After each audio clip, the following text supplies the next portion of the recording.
प्रिय सज्जनांनो, आजच्या या मंगलमय प्रसंगी ऐतिहासिक बुद्धभूमी मावसाळा तालुका खुलताबाद येथून 5 दिवसाची धार्मिक धम्म सहलीचं आपण आयोजन केलं। 20 मार्च हा महाड सत्याग्रह दिन आहे आणि या महाड सत्याग्रह दिनाच्या निमित्ताने ऐतिहासिक बुद्धभूमी मावसाळा तालुका खुलताबाद या ठिकाणाहून मागील 18 ते 20 वर्षापासून आपण हा 5 दिवसीय धम्मदर्शन सोहळा धम्म सहलीचं आयोजन करत असतोय आणि त्या 5 दिवसामध्ये आपण महत्त्वपूर्ण जे धार्मिक ठिकाणं आहेत आपले महत्त्वपूर्ण त्या ठिकाणांना आपण भेट देत असतोय। सकाळी आपण रात्री उशिरापर्यंत आपण आंबाडवे गावाला आपण पोहोचलो। रात्री तिथे आपण मुक्काम केला आणि सकाळी त्या ठिकाणी त्या स्मारकामध्ये वंदना पूजापाठ करून आपण त्या ठिकाणची माहिती सविस्तर घेऊन आज आपण आलेलो आहोत माता रमाई यांचा माहेर अर्थात वननगाव। आणि या ठिकाणी आपण या स्मारकामध्ये वरच्या हॉलमध्ये आपण महामानव डॉक्टर बाबासाहेब आंबेडकर माता रमाई यांच्या प्रतिमेचं आपण सर्वांनी या ठिकाणी पुष्प धूप दीपाने पूजन करून त्या ठिकाणी वंदना सील ग्रहण करून आपण या स्मारकाला अभिवादन केलं आहे, वंदन केलेलं आहे। या स्मारकाच्या तळमजल्यामध्ये या ठिकाणी महामानव डॉक्टर बाबासाहेब आंबेडकरांचे अर्धांगिनी माता रमाई यांचा संपूर्ण जीवनपट या ठिकाणी लावलेला आहे बघा भिंतीवरती। एका या पोस्टरवरती पूर्ण थोडक्यामध्ये माता रमाईच्या जीवनाचा जिवंत इतिहास त्या ठिकाणी आहे आणि म्हणून या ठिकाणी माता रमाई यांच्या मूळ माहेरामध्ये आपण वननगावमध्ये आलेलो आहोत। त्यांच्या नातेवाईक या ठिकाणी उपस्थित आहेत। माता रमाईच्या ह्या भाचेसून लागतात, भाच्यासून आहेत त्या आणि आपण सविस्तर माता रमाईचा त्याग, माता रमाईचं जीवन, या गावाची माहिती, माता रमाईचे वडिलांच्या जीवनामध्ये कशा कशा प्रकारचे अडचणी आल्या, त्या अडचणींवर त्यांनी कशा प्रकारे मात केली, माता रमाई यांना बालवयापासून कष्ट आणि दुःख कशा पद्धतीने त्यांना झेलावे लागले ते आपण थोडक्यामध्ये त्यांच्याच नातेवाईकाकडून अर्थात त्यांच्या भाचेसूनबाईकडून आपण या ठिकाणी श्रवण करणार आहोत। मी ताईंना या ठिकाणी सूचना करतो की आपण समोर यावं आमच्या धम्मसहलीतील उपासकांना, कारण आमच्या धम्मसहलीतील उपासक नाथसून आहेत ह्या आई आणि त्या भाचेसून आहेत, भाचेसून, नाथसून आणि भाचवान। तर अशा पद्धतीने या तिघीजणी अगदी रमाईच्या कुळातील, रमाईच्या अगदी घराण्यातले हे वंशज आहेत। आपण त्यांचा या ठिकाणी थोडक्यामध्ये त्यांचं मत जाणून घेऊया। ताईंना असं सूचना करतो आपण असं या बोला सर्वांनी जय भीम। बोला ताई यस सर्वांना जय भीम। विश्व कल्याणाचा मध्यम मार्ग देणारे करुणा सागर तथागत भगवान गौतम बुद्ध, भारतीय घटनेचे शिल्पकार परमपूज्य नेते डॉक्टर बाबासाहेब आंबेडकर, माता रमाई, भीमाई, सावित्रीबाई फुले, शाहू महाराज, शिवछत्रपती शिवाजी महाराज यांच्या प्रतिमेवर वंदन। दी बुद्धिस्ट सोसायटी ऑफ इंडिया तथा भारतीय बौद्ध महासभा या संस्थेचे संस्थापक परमपूज्य नेते डॉक्टर बाबासाहेब आंबेडकर, या संस्थेच्या संरक्षक मीराताईजी आंबेडकर, या संस्थेचे कार्याध्यक्ष भीमरावजी आंबेडकर, या संस्थेचे राष्ट्रीय सल्लागार ॲडव्होकेट प्रकाशजी तथा बाळासाहेब आंबेडकर यांच्या वायुवेगाने चाललेल्या धम्म कार्यासभेने सगळ्यांनी जय भीम। औरंगाबाद आलेले सर्व माझे धम्मबांधव, धम्मभगिनी, माता रमाईंचे लेख, माता रमाईंच्या लेखी आणि आमचे भिक्खू संघ आज आपला साथ संसार सोडून, घरदार सोडून आपल्यासाठी धम्म वाढण्याचं काम करत आहे। ज्या ज्या गावातून जाऊन त्यांना प्रवचन देऊन त्या महिलांना त्या पुरुषांना सांगून माता रमाईच्या गावाकडे घेऊन आलेले आहेत. तुमचं आम्ही सर्वांचं आणि भिक्खू संघाचं स्वागत करतो, अभिनंदन साधू करतो. साधू. हे माता रमाईचं राहतं घर आहे. त्या राहत्या घरावरती त्यांच्या सुनबाई मीराताई आंबेडकर, यशवंतरावांची पत्नी, त्यांनी हे भव्य दिवस स्मारक तुमच्या आमच्या रक्ताच्या घामाच्या पैशाने उभं केलेलं आहे. माता रमाईच्या सुनबाई म्हणाल्या की माता रमाईंचं हे स्मारक जे आहे हे माता रमाईंनी 4 लेकरं मातीमोल केली, मातीला दहन केलं, रक्ताचं पाणी केलं आणि बाबासाहेबांनी शिकवलं आपणही आपल्या रक्ताच्या घामाच्या पैशाने स्मारक उभं करूया. ताईने ते भारतीय बोधन शाखा 2000 रुपये ताई ते आल्या आणि सांगितलं ही माता रमाईंचं स्मारक आपल्याला उभं करायचं आहे. इथे संस्था भारतीय बोधन समाजाची संस्था स्वीकारायला लागेल आणि पावती छापून आपल्याला धम्मदान गोळा करायचं आहे. इथं आम्ही शाखा बौद्ध सभेची स्वीकारली आणि ताईने 22 राज्यात प्रचार प्रसार केला आणि बौद्ध महासभेचे कार्यकर्ते SK भंडारे साहेब, अनंत सावंत गुरुजी, जबा कदम, MB कदम, आघाडी काकाई सर्व बौद्धचे कार्यकर्ते ताईंच्या पाठीमागे खंबीरपणे उभे राहिले आणि 22 राज्यात प्रचार प्रसार करून गाण्याच्या माध्यमातून एक भव्य देश मार्ग गेलेला आहे. आमच्या गावाला खरोखर वदनचं नंदवन ताईने केलेलं आहे. या गावाला फक्त पायवाट होती, व्यवस्थित रस्ता नव्हता, कच्चा रोड होता आणि पाणी नव्हतं. जिथून रमाई पाणी आणायच्या त्या नदीवरून त्याला अर्धा तास लागतो 2 हंडे आणायला. आज पाणी आमच्या दारासमोर आलेलं आहे.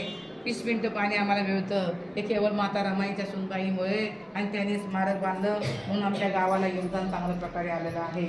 तर माता रमाईचे वडील भिक्खू धोत्रे हरणे बंदरावरती माशांच्या पाट्या वाहण्याचं काम करत असत. बाबा सकाळी पहाटे 4 वाजता उठायचे कारण त्यांची पत्नी रुक्मिणी रमाईची आई रमाई 7 वर्षे होत्या आणि त्यांच्या आईचं अल्पशा आजाराने निधन झालं. 8 वर्ष पूर्ण होताच बाबांवर दुःखाचा काळ आला. नेहमीप्रमाणे बाबा सकाळी पहाटे 4 वाजता उठे. त्या लेकरांना जेवण करून ठेवलं. रॉकेलचा कंदील, लाकडाची काठी हातात घेऊन या वाघाच्या रानातून 9 किलोमीटर अंतरावर चालत गेले आणि वाट्या वाहता वाहता बाबांच्या छातीमध्ये कळ आली. रक्ताची उलटी झाली आणि तिथे भिक्खू धोत्रे पडले, रमाईचे बाबा. तिथले लोक गोळा झाले. विचारत धोत्रे काय झालं, काय वाटते तुम्हाला? म्हणतात माझ्याकडे वेळ कमी आहे, मला पहिलं माझ्या राहत्या घरी घेऊन चला. माझी चिमणी पाखरं 3 घरामध्ये आहेत, त्यांची आई नाही, माझी पत्नी नाही आहे, माझी लेकरं माझी वाट पाहत असतील. लोकांना प्रश्न पडला न्यायचं कसं? त्या काळामध्ये रस्ते व्यवस्थित नव्हते, पायवाट होत्या आणि गाड्या नव्हत्या, नेणार कसं? तर लोकांनी तिथे बैलगाडी बोलावली. हरणे बंदरावरती बैलगाडी धरलं आणि दापोली शहरामध्ये आणलं आणि तिथून बाबांना लाकडाच्या पाळण्यामध्ये या पायवाटेने इथे आणलं गेलं. बाबा अस्वस्थ झाले होते, लेकरांकडे बघत होते. आसवाच्या पुराने बाबा ढसाढसा रडत होते. या लाडक्या लेकीला रामीला असलं. रमाईचं नाव आमच्या माहेरचं वनमचं रामी होतं. या रामीला असं वाटलं 1 वर्ष आधी माझी आई सोडून गेली, आता बाबा जातात की काय? मग रमाई आरडाओरडा करून रडायला लागल्या. मागोमाग शंकर गौरा या 3 लेकरांनी आक्रोश केला. बाबांच्या कानामध्ये आवाज केला. बाबांनी डोळे उघडले. या रामीला हाताने जवळ बोलावलं. तिच्या डोक्यावरती हात ठेवला. मला रामी, तुझी आई गेली 1 वर्ष होत आहे, मला तुझ्या आईची मी आठवण एवढी नाही, दुःख जाणून दिलं नाही, परंतु मला वाटत आहे माझा हा शेवटचा क्षण. रामी या 2 भावंडांची आई बाप तुला व्हायचं आहे. असं बोलता बोलता बाबांच्या पुन्हा छातीत कळ आली आणि रमाईंच्या डोक्याचा हात अलगद खाली पडला. रमाईंच्या डोक्याचा हात अलगद खाली पडला आणि बाबांची प्राणज्योत ठरवली. त्यांचे मामा काका कार्याला आले कारण त्यावेळेस फोन नव्हते, लोक तार करायचे. तारनुसार ते कार्याला इथे आले. त्यांनी 3 लेकरांची अवस्था पाहिली. ह्या लेकरांनी हांबरडा फोडला. मामा काका आमचं कोणी उरलं नाही. आमचे आई गेले, आमचे बाबा गेले, आता आम्हाला कोण बघेल?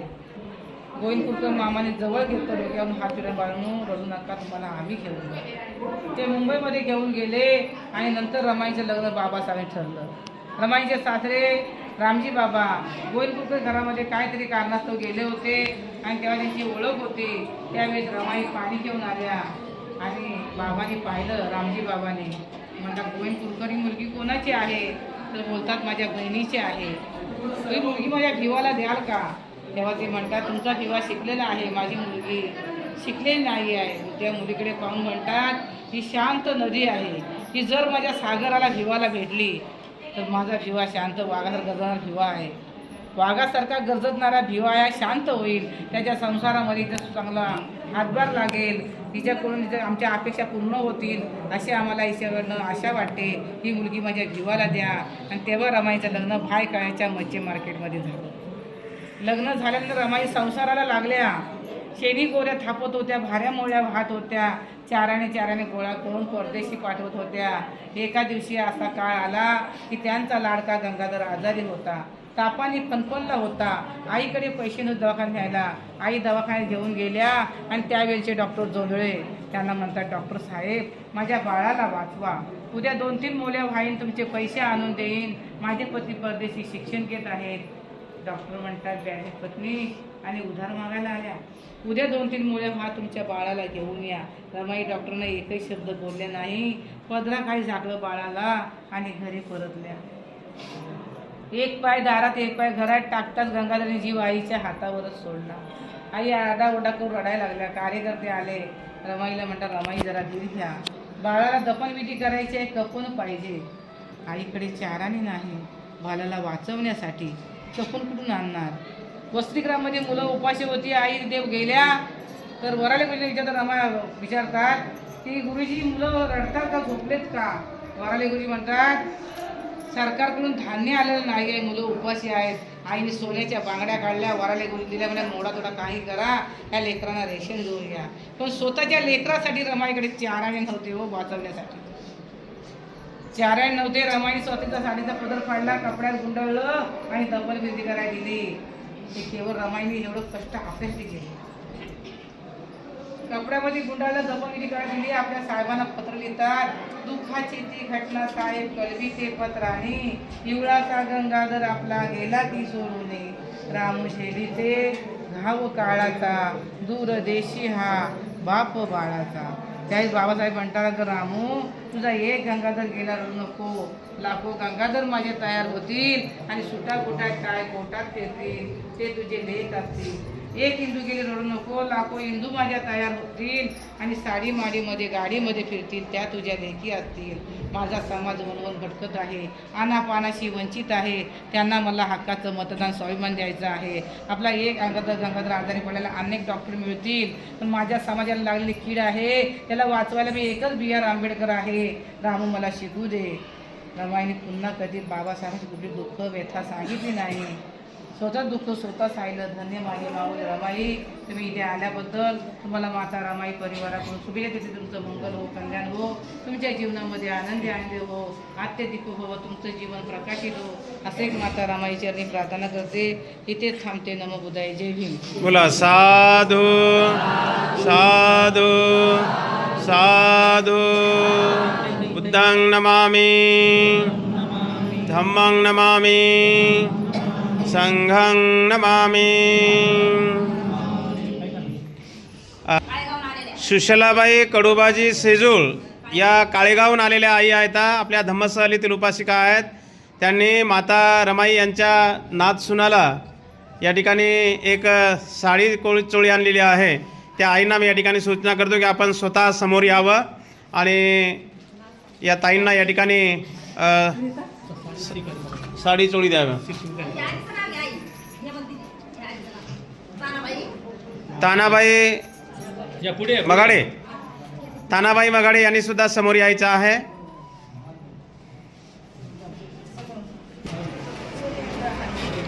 तानाबाई मगाडे यांनी सुद्धा या ठिकाणी एक साडी चोळी आणलेली आहे आणि दुसऱ्या आई त्यांनी पण या ठिकाणी आणलेली आहे.